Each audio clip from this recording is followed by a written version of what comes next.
예, 오늘은 비빔툰 시즌 2입니다. 시즌 1 읽어보셨나요? 책은 한 권도 없던데 지난주에 보니까. 근데 오늘 들어온 책은 2권밖에 없고 예, 만화책인데 너무 오래 보시는 것 같아요. 네, 오늘은 시즌 2입니다. 그 벌써 딱 디자인부터 세련돼졌죠. 그리고 시즌 1은 이 카툰 작가가 자기가 시나리오를 쓰고 또 자기가 그 그림까지 그렸다면 2에서는 만화와 더불어서 짧은 에세이들이 한쪽에 이렇게 가득해 있습니다. 그래서 그 에세이를 읽는 그 만화와 관련된 카툰과 관련된 그 에세이를 읽는 재미도 조금씩 있습니다. 이렇게 시즌 1과 시즌 2입니다. 시즌 1이 육아의 관계, 또 부부와의 관계, 그게 좀 중점을 이루었던 책이라면 이제 시즌 2는 그 일상에서 커가는 자녀들뿐만 아니라 관계 속에서 그리고 자신의 어떤 삶에 대해서 굉장히 그 짧게 재미있으면서도 의미 있게 그런 던지는 그런 책입니다. 몇 컷을 보면서 좀 우리도 같이 생각해볼 부분들을 좀 생각하면 좋겠는데요. 지난주에 이제 전체 컷을 올렸더니 뒤에서 안 보인다고 그래서 이제 하나씩 올리라는 그런 명령이 있어가지고 근데 문제는 스캔이 잘 안 되네요. 그래서 좀 이런 색감들이 살아야 또 카툰을 보는 재미도 있는데 좀 그게 좀 안 되는 부분이 있긴 하지만 그래도 한번 같이 보면요. 첫 번째 카툰은 이게 그 위험구역이라는 카툰입니다. 위험구역. 이제 이 정보통이라고 하는 이 주인공 가족이 이사를 했어요. 내 집 장만을 드디어 한 거죠. 물론 은행집이지만 대출을 이만큼 끼고 산 은행집이지만 내 집을 장만하고 이사를 했습니다. 그리고 이사 후에 이제 집안을 정돈하고 그 정리를 하는데 그 가운데 있었던 일입니다. 그러니까 딸 방을 이제 정리해주고 있는 거예요. 엄마가 그건 그쪽, 이건 이쪽. 배치가 마음에 안 들어? 그럼 엄마 생각대로 배치해 볼까? 그럴래? 그럴래가 아니죠. 엄마 애가 하니까 그럴래 엄마? 뭐 이런 거죠. 그래서 엄마가 배치를 했습니다. 휴, 어때? 딸이 뭐 딱히 나보다도 못한데 감각이 촌스러워. 염장을 지르는 거죠. 지를 위해서 이렇게 다 해놨는데 엄마가 화가 나죠. 기껏 도와줬더니 뭐 그럼 네 방이니까 네가 직접 하시든가요. 예, 감각 없는 엄마니까 엄마도 뒤끝이 있어요. 너님 물건을 사실 때도 직접 사시죠. 어이가 없어서. 예, 그럽니다. 그때 이제 때마침 나갔던 아빠와 아들이 들어오다가 찜질방 다녀왔습니다. 다가 집안 분위기를 보고 이제 싹 빠집니다. 또 잘못 끼어들면 큰일 나죠. 그런 카툰인데요. 가족이라는 게 참 그런 것 같아요. 가족만큼 가까운 사이도 없으면서 또 가족만큼 조심해야 되는 사이도 없습니다. 가족이라서 쉽게 내뱉는 말이 있는 것 같아요. 남이라면 삼켰을 텐데 다른 사람과의 관계에서라면 그냥 내가 소화하고 내가 삼키고 내뱉지 않았을 텐데 이상하게 가족 안에서는 굉장히 삼키지 않고 그냥 슬쩍슬쩍 내뱉는 그런 말들이 많이 있습니다. 정직하다는 게 어떤 걸까? 우리는 가감 없이 뭔가 있는 그대로 다 드러내는 걸 정직이라고 생각하는데 과연 그게 정직일까? 좀 생각해 볼 만한 것 같아요.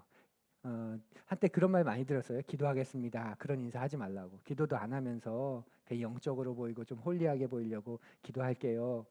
그러지 말라고. 근데 기도하겠습니다. 그 말이 어떤 의미에서는 예의 아닌가요? 그러니까 우리의 인사말이죠. 우리 그리스도인으로서 내가 할 수 있는 인사말. 반드시 뭐 명시적으로 기도하겠다 그런 의미도 담겨져 있지만 그냥 그 말 하는 것 자체가 내 안에 안타깝다, 걱정된다, 염려된다, 힘내. 저는 그런 마음을 담은 좀 말일 수도 있다고 생각해요. 그래서 정직하다는 것 이게 어떤 걸까? 있는 그대로 다 드러내는 것 그게 정직일까? 소화할 수 없다면 그걸 던져놓고 그걸 추스릴 수 없다면 혹은 상대방이 그걸 받아들일 준비가 되어 있지 않다면 오히려 삼키는 게 내 안에 두는 게 맞지 않을까 그런 생각이 들어요. 부부간에 비밀이 있어야 돼요, 없어야 돼요? 아, 예, 뭐 부부간에 비밀이 없는 분도 계실지 모르겠는데요. 예, 예. 아니 뭐 부부간에 비밀이 없는 분들을 절대 저 뭐 정죄하고 싶지 않습니다. 예, 그런 믿음이 되고 그런 관계가 있다면 그렇게 가고지만 이게 소화가 안 되는 거라면 그냥 내 안에 굳이 그런 걸 그 정직이라는 명목으로 투명이라는 명목으로 그렇게 할 필요가 있을까? 이 만화가 그런 부분을 좀 생각나게 하는 것 같아요. 그러니까 가족이니까 더 조심해야 되는 부분 저는 되게 있다고 생각합니다. 또 마찬가지 저도 밖에서 다른 교인들 혹은 다른 사람들과의 관계가 이 관계보다 조금 더 조심스럽죠. 하지만 또 이 관계이기 때문에 제가 더 조심해야 되는 우리 교인들이기 때문에 내가 더 배려하고 또 조심해야 되는 그런 관계가 있어야 하는 것처럼 가족이니까 더 조심해야 되는 그런 게 있지 않을까 싶습니다. 남편은 아내에게 꼭 물어봐야 될 것 같아요. 뭔가 물어볼 때 제 아내한테 물어볼게요. 제 아내한테 물어보고 누구 엄마한테 물어보고 제가 답을 드릴게요. 또 아내들도 남편에게 한번 물어보고 할게요. 전 그게 굉장히 안전한 안전장치인 것 같아요. 그래서 저희 부부는 그걸 그렇게 얘기하라고 합니다. 아내한테는 남편한테 물어볼게요. 그리고 저한테는 제 아내한테 물어볼게요. 하기 싫을 때 뭔가 거절하고 싶은데 적당한 게 없어요. 그때는 이제 서로를 파는 거죠. 굉장히 좋은 안전장치이죠. 예. 근데 그게 진짜 중요한 것 같아요. 부부니까 뭔가 할 때 당연한 거지만 그 상대방의 권위를 세워주는 거죠. 관계 속에서. 그건 제가 아내한테 물어보고 답을 드릴게요. 또 그건 제가 남편한테 얘기해보고 답을 드릴게요. 그렇게 서로를 존중해주고 또 그렇게 물어보는 것, 그것이 참 아름다운 관계가 아닐까 그런 생각이 듭니다. 예, 두 번째 커트는 레드 카드라는 그런 카툰인데요. 이사하고 있다고 했죠. 지금 이사를 계속 하고 있어요. 근데 골머리죠. 이삿짐 센터를 불러서 놓긴 했는데 또 자질구레한 건 또 계속 해놔야 되니까 그래서 이제 이사 후에 고민하는 겁니다. 저 짐들을 다 풀려면 체력이 필요하다. 그러려면 먹어야 한다. 먹기 위해선 부엌 살림부터 짐을 푼다. 결론을 내고 이제 합니다. 그래서 부엌짐을 이제 하는데 아빠 도와줄까? 하다가 그만 부엌에 있는 박스를 떨어뜨려요. 그릇이 다 나갔습니다. 야, 엄마한테 안 들키면 돼. 안 들키게 치우면 되는 거야. 그런데 그 순간 또 귀신같이 그 얘기를 딱 아내가 집에 들어오면서 듣습니다. 어째 이를 어째 하지만 토크 소재로 이제 늘어나게 되죠. 그러니까 얘기하는 내가 포장이사 하자고 했잖아. 대출도 받았는데 돈 아끼고 한 사람이 누군데 이제 싸우는 거죠. 그러다가 이제 한 지혜로운 분이 중재를 하십니다. 놀러 오신 이웃집 할머니가 자, wait a minute 이거 받으시고 당 떨어지기 마련이니 먹고 합시다. 근데 먹고 하면 풀리지 않나요? 이 만화가 되게 재밌었습니다. 우리 교회에 룰이 있다. 우리는 먹고 한다. 이게 되게 먹지 않으면 예민해져요. 이게 웃긴 것 같지만 먹지 않고 하면 되게 예민해지고 그 누구라도 그러합니다. 되게 예민해지고 민감해집니다. 우리의 교회 원칙 먹고 한다. 이게 또 목사님들 안에서도 되게 중요한 원칙입니다. 당회를 할 때는 꼭 점심 맛있게 먹고 반드시 한다. 안 먹고 급하게 하면 다 예민해져가지고 그냥 넘어갈 일도 물어보고 그러다가 이제 싸우기도 하고 한다는데 점심 잘 먹고 차 잘 마시고 이야기하면 이 포만감이 이 안에 꽉 찬 이 만족감이 이제 넘어갈 문제는 쓱 넘어가게 하고 이제 그렇게 한다는 거죠. 우리 먹고 하시죠? 잘 먹고 맛있게 먹고 그래서 예수님도 먹기를 탐하는 자라는 별명이 불리셨잖아요. 얼마나 먹는 걸 좋아하셨으면 이제 그건 또 다른 의미가 있는 부분이긴 하지만 그래서 먹고 하는 것 그런 거 보면 우리의 감정을 그렇게 너무 믿을 필요는 없는 것 같아요.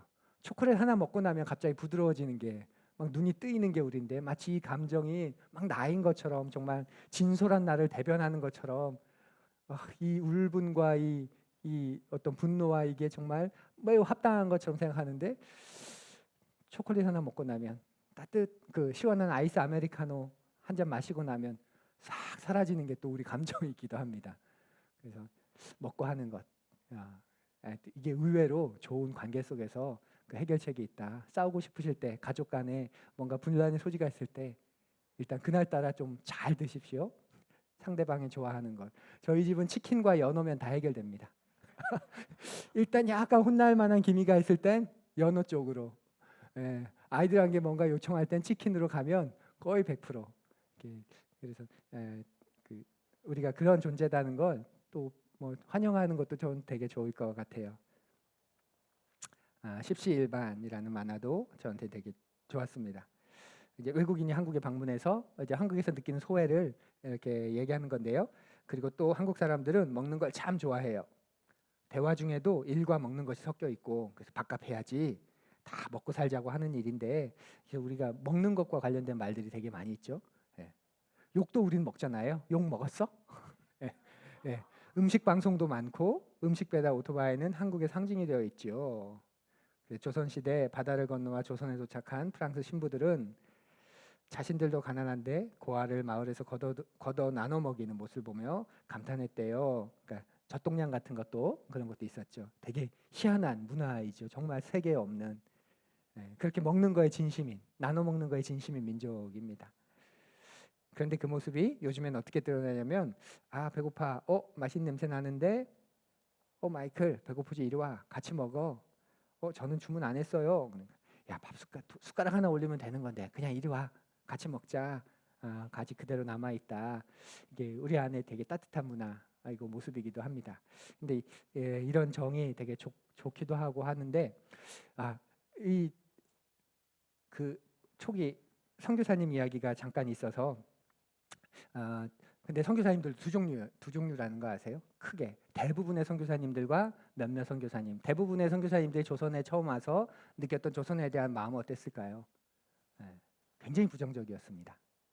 굉장히 우리가 보면 실망스러울 만큼 그리고 되게 뭐라 그럴까 놀랄 만큼 그래서 초기 선교사님들 가운데 우리가 좋게 받아들여서 그렇지 시정잡배 같은 조선을 위해서 온 게 아니라 뭔가 해야 되는데 어쩔 수 없이 온 그런 거 아니면 설명이 안 되는 그런 선교사님들도 오늘날처럼 굉장히 많습니다. 또 그분들이 오신 이유 가운데 하나는 조선을 개화하기 위해서 문명화시키기 위해서 온 거거든요. 당시 제국주의 열풍에 힘입어서 그 말은 다른 말로 하면 조선은 문명화되지 않은 야만의 사회이기 때문에 이 야만의 사회를 기독교 복음으로 문명화시키기 위해서 왔다. 이제 그런 사명감이 대부분이 그런 사명감을 가지고 있습니다. 그래서 일본이 우리나라를 점령한 것에 대해 갑자기 만화하다 이렇게 이야기가 심각해지지? 일본이 우리나라를 점령한 것에 대해서 별로 심각하게 여기지 않았어요. 몇몇 선교사님을 제외하고. 왜냐하면 영국이라는 나라가 미국이라는 나라가 다 점령을 하고 문명화시키는 거잖아요. 조선보다는 문명화된 일본이 먼저 기독교를 받아들인 일본이 조선을 점령하는 것에 대해서 크게 문제 삼지 않았습니다. 왜냐하면 그런 제국주의 문화의 그런 산물이었기 때문에 그런 것이기도 하죠. 그때 한 선교 편지 하나 읽어드릴게요. 우리나라 사람들은 어떻게 이해했을까? 이렇게 이해했습니다. 조선인들은 이게 본국의 선교부에 보내는 선교 보고서의 편지에 있는 글입니다. 조선인들은 반야만의 상태에 있기 때문에 그 결과로 매우 까다로운 성격을 지니고 있다. 이 나라에서 교육이라고는 전혀 없다. 심지어 우리의 교우촌에서도 상황은 마찬가지이다. 또한 조선인들은 화가 나면 분명히 공격적으로 돌변한다. 여자들도 뻔뻔스러우며 말이 매우 모질다. 조선인들은 대단한 수다쟁이들로서 대화를 할 때에는 마치 아이들처럼 말한다. 나는 조선인들이 농담을 좋아하리라고 생각한다. 조선인들의 성격에 관해서 한 가지만 덧붙이도록 하겠다. 그들은 지독한 거짓말쟁이들인데 그다지 악의는 없다. 그런데 아무리 조심해도 조선인들의 거짓말에 속아 넘어간다. 선교사님들의 글입니다. 그러니까 그들이 어떤 의식을 가지고 왔는지 이들을 문명화시키기 위해서 온 겁니다. 또 아까 음식 문제가 나왔는데요. 음식을 어떻게 식습관에 대한 글도 있습니다. 조선인들은 특별한 탐식과 식욕을 가진 대식가이다. 평소 그들의 식사 방법이 이를 잘 보여주지만 무엇보다 함께 나눠 먹어야 하는 특식을 만났을 때 그들을 잘 살펴볼 필요가 있다. 그들은 정말 대식가들이다. 이 점에서는 대신이건 평민이건 구별이 없다. 많이 먹는 것이 명예로운 일이며 질보다는 양을 중시한다. 조선인들은 식사 동안 거의 말을 하지 않는다. 식사하는 데는 거의 시간이 걸리지 않으며 수다를 떨지 않는다. 어릴 때부터 아이의 위장에 탄력성을 주려고 하는 것 같다. 많은 어머니들이 아이를 무릎에 앉히고 밥을 채워 넣는 것을 본다. 때때로 숟가락 자루로 아이의 배를 두드려 보아 꽉 찼을 때에 비로소 밥 먹이는 것을 중지한다. 이것은 마치 유럽에서 공놀이 선수들이 손가락이 안 들어갈 때까지 공을 팽팽하게 하는 것과 비슷하다. 이런 공놀 때 바람 잘 들어갔나? 딱딱해지면 이제 바람 안 넣죠. 그러니까 우리의 먹는 습관이 그렇다 이런 얘기인데 죄송합니다. 무거워져서. 그렇지만 우리 먹는 거에 진심인 먹는 것 속에서 정을 느끼고 같이 먹는다는 것 자체가 우리한테는 굉장히 상징적이고 중요한 행동입니다. 우리가 하나다. 내가 이 사람과 가깝다. 이 사람을 우리 공동체 안에 또 그 공동체가 나를 받아주었다라는 가장 강력한 표시가 같이 먹는 것, 같이 나눠 먹는 것이지요. 예, 그래서 먹는 것 안에 우리가 그런 마음을 담으면 좋겠습니다. 예, 오늘 이 책만 빌려드립니다. 이 책은 안 빌려드립니다. 시험 드니까. 예, 그 다음 카트는 전문가의 조언인데요. 요즘은 게임 회사에서 게임을 무료로 배포하잖아요. 네. 하지만 무료로는 게임을 절대 클리어할 수 없도록 설계하거든요. 게이머들은 결국 돈을 쓰게 돼요. 그리고 게이머들이 게임을 클리어했을 때 짜릿해하는 것이 아니라 게임을 클리어하기 직전 실패했을 때 도파민이 나오면서 짜릿함을 느끼게 되는 거죠. 듣고 보니 그렇네요. 게임 회사들은 이것을 이용해 돈을 버는 겁니다. 그렇군요. 그럼 아들에게 어떤 조언을 하는 것이 좋을까요? 무료 게임 말고 패키지 게임 하라고 하세요. 가격은요? 하면 위험해요. 제가 예전에 이제 일본의 제 시대 때, 우리 시대 때 이렇게 하던 오락이죠. 50원 넣고 하던. 그때 일본에서 굉장히 유명한 그 게임 회사의 회장이 인터뷰했던 글을, 지금은 은퇴했죠. 그 회사도 막 없어지고 한데 70년대, 80년대 일본 게임 회사 회장의 철학이 뭐였냐면 다른 거 없고 이 오락을 많이 한 사람이 가장 이 오락을 잘하게 만드는 게 철학이었다고 해요. 자기의 철학은 뭐냐면 우리가 만드는 게임의 철학은 이 오락을 가장 많이 한 사람이 이 오락을 가장 잘한다. 단계가 있다면 가장 먼 데까지 닿는 단계다. 그 철학으로 오락을 만들어서 게임을 만들었기 때문에 누구나 그걸 많이 한 사람은 그 오락을 잘할 수밖에 없었던 그런 시대였다면 오늘의 철학은 보이시죠? 많이 한 건 필요 없습니다. 돈을 많이 가지고 있으면 됩니다. 게임 아이템, 레어 아이템을 내가 사면 아무리 오래 했어도 상관없습니다. 내가 비싼 돈 주고 산 아이템 하나 가지고 휘두르면 다 죽는 거예요. 그 사람들이 끊임없이 아이템을 돈 주고 사야 되는 거죠. 그래서 뭐 직장인 중에는 게임에 중독된 직장인 가운데는 몇 천만 원씩 아이템 산다고 줬던 사람도 있다고 하는데 결국 철학인 거예요. 철학이 그래서 그렇게 중요합니다. 어떤 게임을 만들 거냐 하는 철학이 그런 게임을 만들고 사람들이 그것을 즐겁게 누리도록 만들기도 하고 그 속에서 그곳에 계속 빠져들게 만들기도 하는 것. 그래서 저희 어렸을 때 오락은 되게 그런 낭만이 있었습니다. 많이 하면 잘하는 겁니다. 많이 하면 멀리까지 간 거고 많이 하면 내가 기록 세우는 거고 그래서 많이 하기 위해 계속 애쓰고 또 옆에서 많이 하는 사람들이 계속 지켜보면서 저땐 저런 게 나오는구나. 저기서는 저렇게 하는 거구나. 그러면서 훈수도 두면서 배웠다면 요즘은 너무 가슴이 아프죠. 아이들 오락 많이 하지만 많이 한다고 잘하지 않아요. 결국 아이들이 얘기하더라고요. 이거 하나 사야 돼. 엄마 나 이 아이템 있어야 돼. 야 이거 너 가지고 있어? 그러면 끝나는 그런 오락이어서 철학이 너무나도 중요하다. 철학이 움직인다는 것 우리가 간과하지만 그것은 굉장히 중요하다는 걸 생각해 보지 않을 수 없습니다.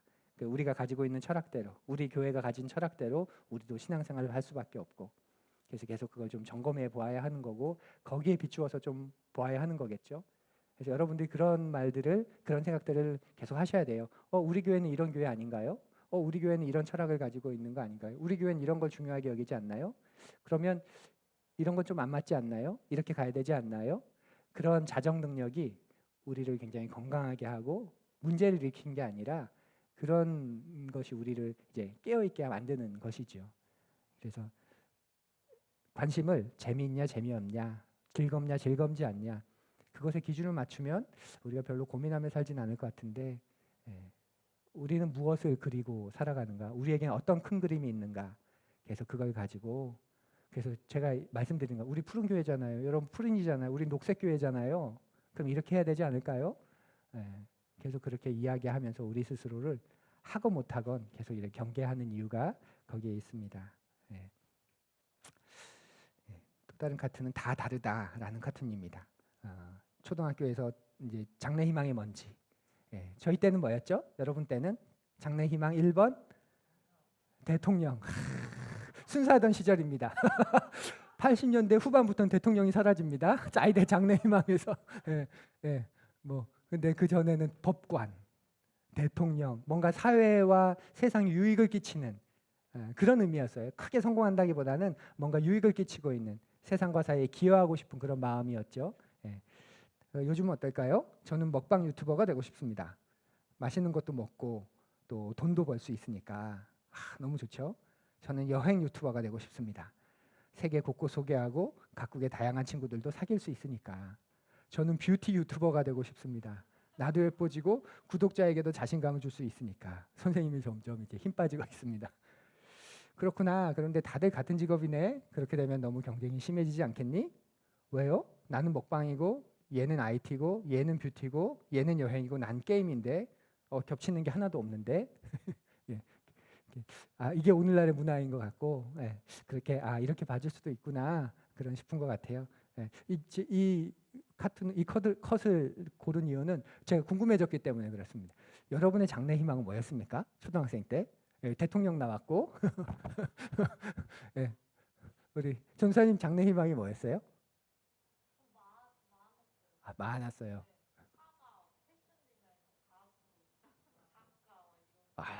예. 약간 연예 예술 쪽으로 예. 그리고 계속 지금 가수 쪽으로 예, 나가고 있습니다. 우리 김영주 자매님은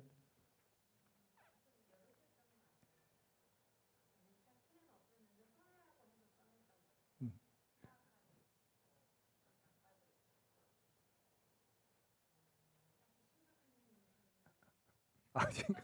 심각한 거 어떤 장래 희망이죠? 심각한 장래 희망은? 아, 아, 아, 예, 예. 우리 지현 형제님은 궁금합니다. 우리가 이렇게 자유롭게 살았습니다. 굳이 뭐 자꾸 요즘 가져 꿈 가지라고 그러는데, 살다 보면 꿈이 생기는 거지. 나는 꿈도 없어 막 그러면서 막 나는 비전도 없어 그러면서 요즘은 자책하게 만드는데, 아니 살다 보면 꿈이 생기는 거지 말이야. 언제부터 우리가 꿈 가지고 살았냐고. 예, 그렇게 얘기해야 되는 것 같아요. 예. 근데 뭐 어렸을 때는 좋은 남편, 멋진 남편, 뭐 멋진 아내, 현모양처 이런 것도 꿈이었는데, 예. 현모양처셨군요. 예. 예. 예. 꿈을 이루는 이제 자매님한테 여쭤보는 게 아니라 형제님한테 여쭤봐야 돼 우리가. 예. 예. 예. 그렇습니다. 이제 예. 다 다릅니다. 네.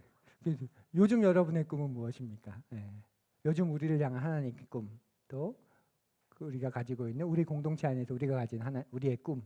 내 꿈은 많은데 혹시 공동체에 대한 꿈이 없다면 그런 꿈을 꾸면 참 좋겠다. 살다 보면 꿈이 생기기도 하지만 공동체 같은 경우는 꿈을 가지고 나아가는 게 더 힘이 있고 건강할 것 같아요. 내 개인이야 그냥 한 걸음 한 걸음 걸어가다가 자연스럽게 인도되는 대로 그렇게 우리가 살아가지만, 또 공동체는 어떤 나라는 한 국가는 그건 비전과 꿈을 가지고 움직일 때 그건 이제 더 건강하다고 할 수 있죠. 우리 공동체를 향한 꿈은 다르지만 같은데 또 표현되는 거 보면 다 다른 그런 아름다운 꿈이 있으면 좋겠다 싶습니다. 제가 이 시즌 2에서 가장 좋아하는 컷입니다. 귀여운 농담이라는 컷. 이제 세 아이가 같이 모여서 이제 식사를 하는데요. 이제 저거 빙수를 먹는데 한 아이가 사는 거예요. 아빠가 이제 엄마랑 아빠랑 이혼하고 아빠랑 같이 사는 아이인데, 아빠가 이제 딸과 좀 다툼이 있었어요. 그래서 딸 마음을 이제 풀어주려고 미안해 아빠가 괜히 좀 그런 것 같아 미안해 하면서 이제 그 기프티콘을 보내서 이제 보내줬더니 딸이 이제 그걸 친구들하고 사서 이제 같이 먹으면서 나오는 장면인데, 한 아이가 이제 얘기하는 거죠. 넌 좋겠다. 엄마 아빠가 이혼해서 용돈을 각각 받을 수 있잖아. 예, 이렇게 네, 미친 이렇게 해주는 거죠. 웃으면서. 그러면서 걔가 얘기해. 나는 아빠가 안 계셔서 용돈 반밖에 못 받아. 엄마가 이제 아버지가 돌아가신 것 같아요. 그래서 나는 엄마한테밖에 하나밖에 못 받아. 그래서 나머지 아이들이 웃습니다. 그래서 한 아이가 난 두 분 다 계시는데 용돈이 왜 너희들보다 적냐? 그래서 또 웃습니다. 전 이 컷이 너무 따뜻합니다. 아픔이잖아요. 아픔을 가지고 있고 약점을 가지고 있는 거고 어쩌면 숨기고 싶은 일을 가지고 있는 건데, 그냥 그걸 자기 입으로 대수롭지 않게 서로, 왜냐 안전하니까, 이 안에서는 그게 안전하니까, 이 안에서는 그거 가지고 책 잡지 않고 그걸 가지고 정죄하거나 나를 판단하지 않고 그냥 있는 그대로 받아주니까, 그래서 자기가 가지고 있는 그런 어떤 아픔이고 가리고 싶은 일인데 그걸 그냥 서로 툭툭 아무렇지도 않게 내뱉으면서 웃는, 이런 관계가 참 너무 멋있다, 너무 멋지다. 그래서 저는 이 만화 안에서 제가 가장 좋아하는 그런 컷입니다. 이렇게 살 수 있으면 얼마나 행복할까. 예. 우리가 다 그런 약점들이 있을 텐데 우리 안에도 그런, 왜냐면 과거를 우리가 이미 지나왔기 때문에 이미 이루어진 일들이 있잖아요. 그럼 그 안에 분명히 감추고 싶은, 또 가슴 아픈, 근데 그 사람을 알기 위해선 그런 모습까지 알 때 온전히 알 수 있다면 그런 부분들을 서로 아는데 뭐 그걸 그렇게 대수롭지 않게 여기고 난 그 서로 그렇게 이야기하고 감싸줄 수 있고 그 안에 있으면 되게 안전하다 느끼는, 요 안에 있으면 나라는 존재가 되게 안전하다 느끼는 이런 관계 참 그립다. 그리고 소망이 되고 참 좋겠다 하는 마음이 요 부분에서 저에겐 되게 깊게 와닿습니다. 여러분에도 그런 마음이 생기시면 좋겠습니다.